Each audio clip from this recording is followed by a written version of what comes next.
Kalau kita periksa secara kimia, otak kita itu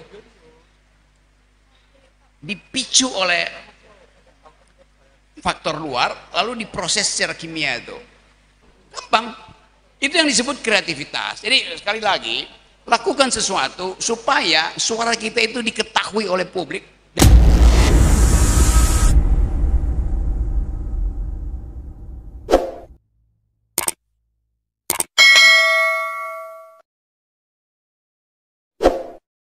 Assalamualaikum warahmatullahi wabarakatuh.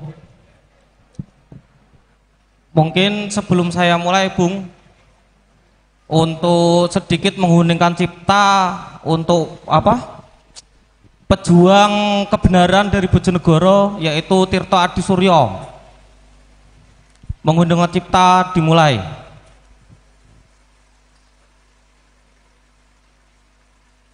Selesai. Saya berangkat dari spirit yang dibawa Tirto Adi Suryo dalam melawan penjajahan dan menumbuhkan kesadaran nasionalisme untuk merebut kedaulatan bangsa seperti itu. Sebenarnya, Bung, peningkatan dana bagi hasil yang dihasilkan oleh migas ketika trennya naik itu tidak diikuti dengan nalar kritis mahasiswa, dosen, akademisi yang nalar kritisnya naik juga, Bung. Seperti itu. Nah, di sini, Bung, yang perlu kita garis bawahi, ketika ketidakmampuan pemerintah untuk membelanjakan keuangan daerah, ternyata tidak ada akademisi, mahasiswa yang menyuarakan hal-hal yang notabene untuk menyuarakan kepentingan rakyat seperti itu. Sisanya, bahkan beberapa tahun yang lalu itu sisa uang belanja itu didepositokan, Bung. Cukup info saja seperti itu. Selanjutnya, sebenarnya kalau ngomong sopan santun atau etika, mahasiswa akademisi kita itu di Bojonegoro itu sangat menjunjung tinggi sopan santun. Kenapa? Mengkritik pemerintah daerah saja tidak.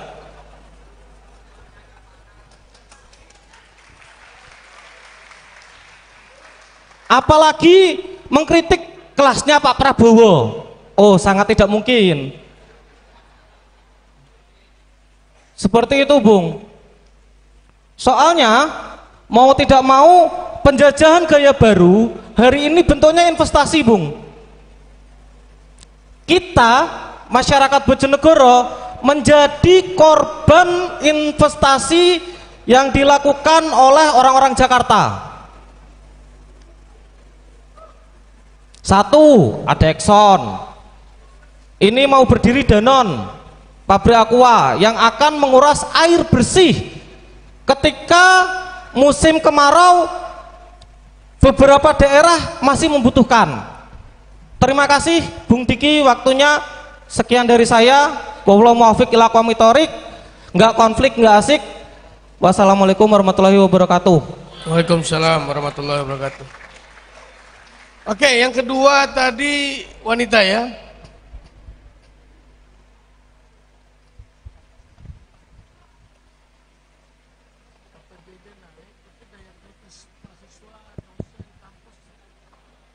Selamat malam semua. Selamat malam semua. Malam. Nah, gitu dong. Sebelumnya, assalamualaikum warahmatullahi wabarakatuh. Terima kasih atas kesempatan yang diberikan. Yang saya hormati Bapak Rocky Gerung selaku pemantik pada malam hari ini. Lagi-lagi Pak, saya di sini ingin mengkupas terkait masalah pendidikan, Bapak, karena kami di sini mahasiswa IKIP juga merupakan cikal bakal guru nantinya. Jadi tidak terlepas dari masalah pendidikan dan juga kebangsaan. Bapak tadi sempat menyinggung bahwa pemikiran-pemikiran akademisi. Bapak, sesungguhnya ada kemudian yang tidak Bapak sebutkan tadi, yaitu sistem-sistem kita yang mana 10 dekade ini terus berganti. Menurut Paulo Freire dalam bukunya Pedagogy of Oppress, dia menyebutkan bahwa pendidikan tidak hanya mengajarkan terkait bagaimana baca tulis ataupun hal-hal bersifat akademis, tetapi juga karakter bangsa. Di sini yang saya ingin pertanyakan Bapak, menurut sudut pandang Bapak Rocky terkait 1 dekade terakhir ini terkait kurikulum yang sering gonta-ganti Bapak, ini bukan hanya masalah sepele. Baru-baru ini viral di media sosial anak-anak SMP kemudian yang belum bisa baca, tidak tahu singkatan dari MPR, bahkan hal-hal dasar, itu sangat miris Bapak. Saya kira mungkin ada solusi ataupun jawaban dari Pak Rocky dari segi filsafat kebangsaan itu sendiri, kita harus seperti apa Bapak untuk menghadapi atau menyikapi hal tersebut. Terima kasih. Ya. Yang ketiga tadi bukan ini ya, Mas. Mas, kejauhan Mas, sini Mas. Ya.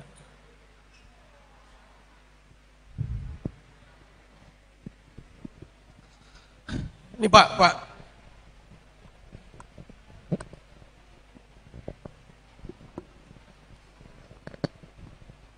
Selamat malam untuk segala kebijakan dan ilmu pengetahuan. Saya Bang Rocky. Menyebut nama saya Agung DP, kapasitas buruh tani. Jelas buruh tani. KTP saya memang berbunyi buruh tani. Satu hal yang memantik grammar kecemasan saya pada malam hari ini adalah ada satu kata kebangsaan di mana itu pasti akan menyebut pada suatu sudut keadaan atau sifat. Saya mendudukkan diri sebagai buruh tani, artinya saya akan membuat suatu penggambaran dengan memegang satu prinsip. Jika ingin sesuatu tumbuh subur, sesuatu itu harus dengan tekun dibajak dan disiangi. Itu prinsip kami kan begitu. Nah, ada satu metafor yang ini artinya nanti akan berhubungan dengan etik kekuasaan.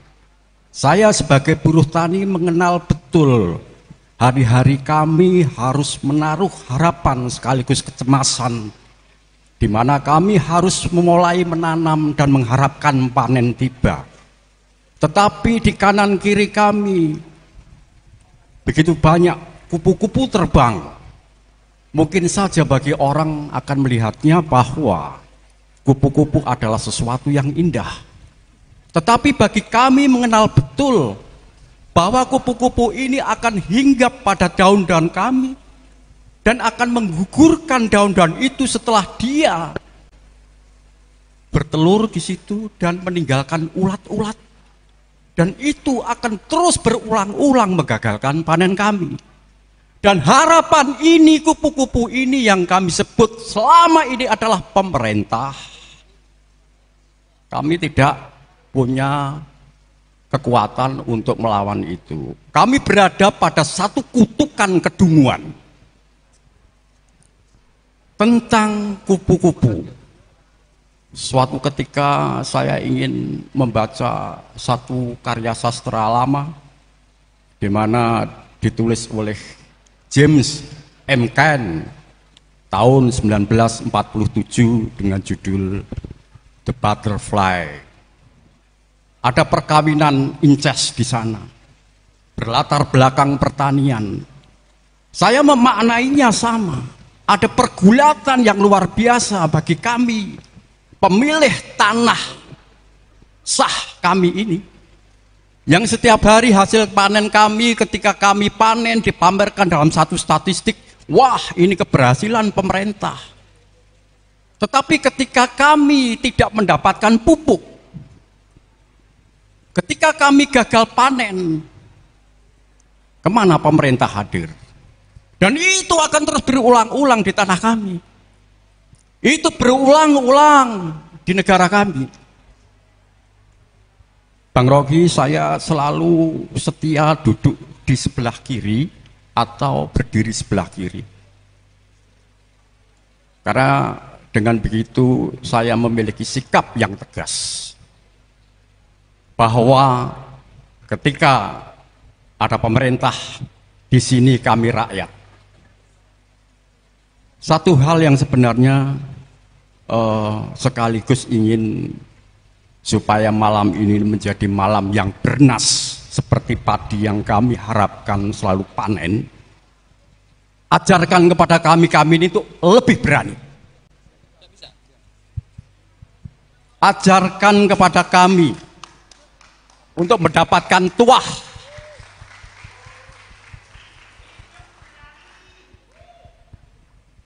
Kami terlampau lama menerima tulah, Bang Rocky, bukan tuah.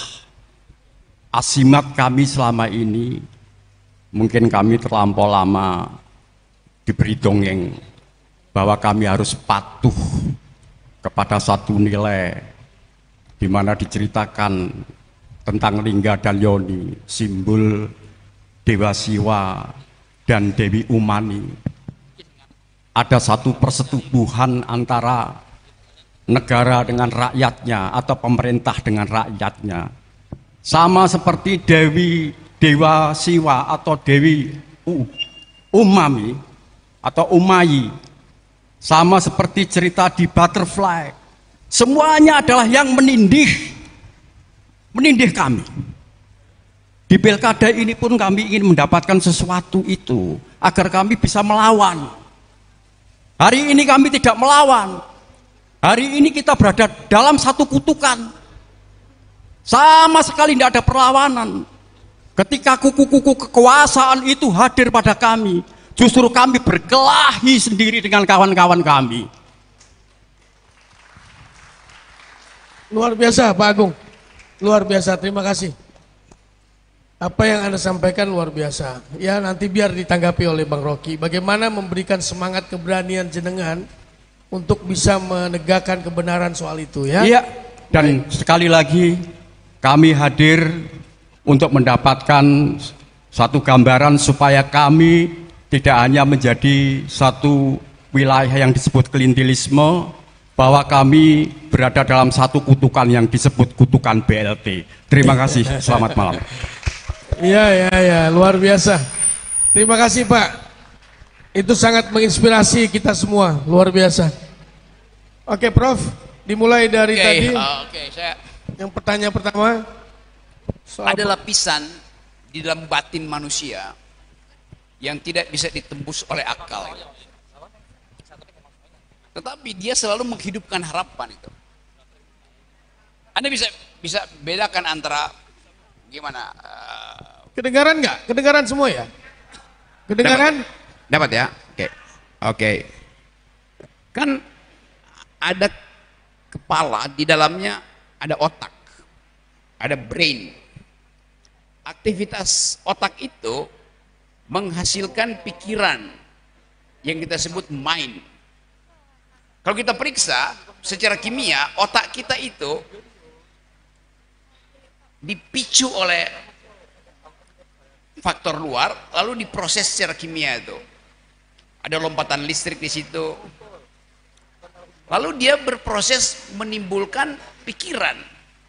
Tetapi pikiran itu baru disebut pikiran kalau dia diolah secara rasional. Jadi ada tiga elemen di kepala kita. Brain yang adalah benda mati, mind yang merupakan reaksi mental kita karena ada impuls material dari luar. Tetapi ada fasilitas ketiga, itu mengatur mind itu supaya dia menjadi argumen. Bisa dapat poin itu ya? Saya bisa bedah otak, tapi saya tidak mungkin membuat otak itu bisa berpikir lebih cepat. Kalau impuls dari luar itu nggak ada, ya otak ya berhenti bekerja. Jadi universitas dimaksudkan untuk memicu otak kita menghasilkan mind, pikiran, tetapi yang dituntun oleh reason, oleh logics. Itu yang kita sebut sebagai kemampuan intelektual. Jadi seseorang disebut mampu berpikir secara intelektual, tidak perlu dia punya ijazah doktor, tapi dia mampu untuk menghasilkan reasoning yang diakibatkan oleh kuriositas dia tentang keadaan. Semua pemimpin revolusioner mulai dengan cara itu. Bisa dapat ya masalah itu kan. Jadi orang sekarang lagi banyak studi tentang neuroscience, neurofilosofi, cognitive science, psychological mode of thought. Tetapi bagi mereka seperti Pak Petani itu yang langsung berhadapan dengan problem, otomatis dihidupkan harapan, dihidupkan keinginan bahkan untuk memberontak. Mahasiswa juga begitu. Kritisisme itu muncul karena ada impuls dari luar lalu dibandingkan di dalam. Nah, itu yang kita sebut sebagai kemampuan intelektual. Tadi disebutkan seseorang yang mampu untuk menghasilkan kurikulum yang disebut pedagogi of the oppressed dari orang yang namanya siapa tadi? Paulo Freire, yang menjadi pikiran utama ketika kampus-kampus di Amerika menghidupkan harapan tentang perubahan, semuanya baca Paulo Freire, The New Left. Kita di sini dikendalikan oleh kurikulum yang diatur oleh negara dan kita tunduk pada itu. Jadi kemampuan kita untuk mendialektisir persoalan dibatasi oleh satu, kurikulum standar, dua, feodalisme yang masih ada dalam kabinet, tiga, amplop yang beredar setiap kali ada pilkada.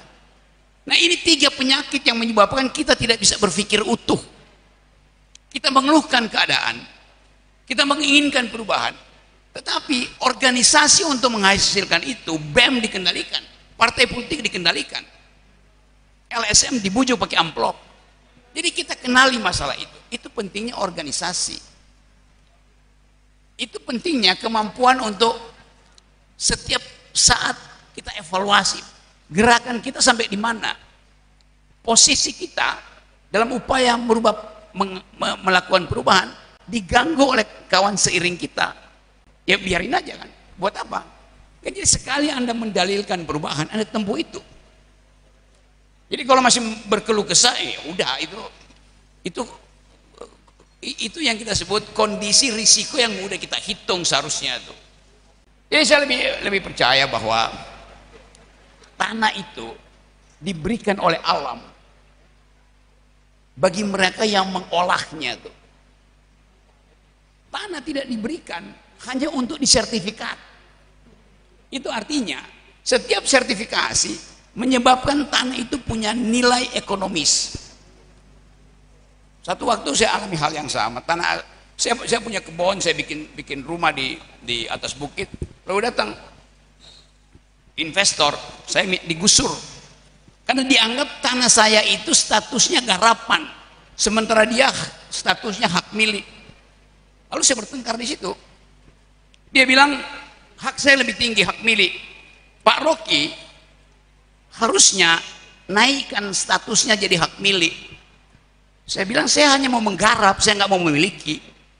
Kenapa hak milik dianggap lebih tinggi dari hak garap? Karena ada nilai ekonominya. Padahal pilihan orang bisa macam-macam. Kalau saya hanya ingin menggarap, ngapain saya mesti tingkatkan jadi hak milik? Kan dasar pikirannya begitu kan. Tapi kita dibiasakan untuk melihat bahwa hak milik lebih tinggi daripada hak garap. Itu kurang ajar namanya. Dasarnya itu. Dan semua konflik agraria dimulai dengan penipuan bahwa hak milik lebih tinggi daripada hak garap. Dari mana logika itu? Untuk membeli hak milik Anda mesti garap dulu. Jadi kalau dia tidak membeli dari penggarap, dia tidak mungkin dapat hak milik. Hak milik itu bukan abstrak. Jadi saya menerangkan itu di dalam wilayah akademis, tetapi selalu kita kalah karena harus berhadapan dengan orang yang modalnya kuat. Nah, kita mulai mengenali bahwa masalah agraria di pemerintahan Pak Prabowo berikut ini akan jadi sangat besar tuh. Di mana-mana kita lihat ada konflik agraria dan itu potensi untuk menghasilkan perubahan sebetulnya. Jadi kalau ada konflik, biarkan konflik itu tumbuh secara natural. Dinegosiasikan dengan pengacara, usir aja pengacaranya. Tapi mesti ada risiko yang kita ambil. Nah, risiko itu ditanggung oleh kemampuan kita berorganisasi.